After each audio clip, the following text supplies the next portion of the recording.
Have you ever wondered when to buy or sell Bitcoin and how to spot the next big wave in Web3? Well, the answer might be hiding in a tool you already use: Google Trends. Welcome to Blockboard, the channel where we make crypto simple.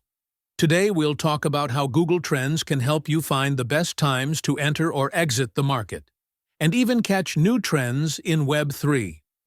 Google Trends shows how often people search for a word, by time, region, and language.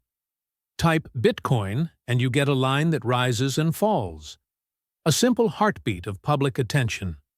When searches are low, people aren't excited. When searches spike, everyone suddenly cares.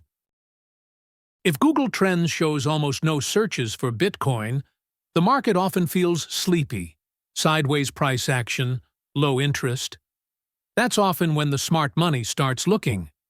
After the 2017 peak, the market cooled for years, and in mid-2022, Bitcoin slipped into the $20,000 area during a long slump.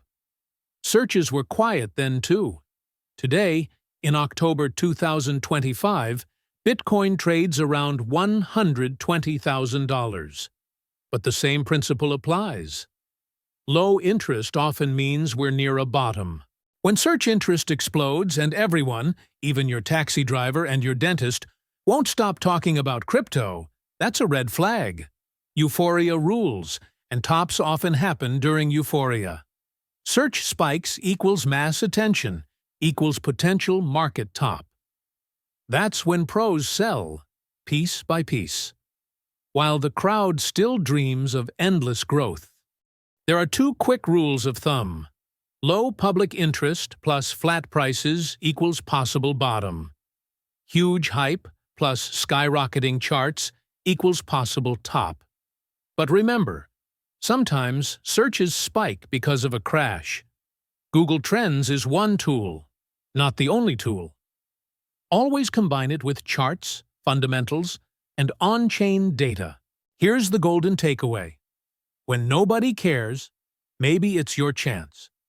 When everybody talks, maybe it's your warning. Google Trends won't predict the future, but it will show you the crowd's mood. And in crypto, mood often drives the move. So stay sharp, track the signals, and always trade with a plan.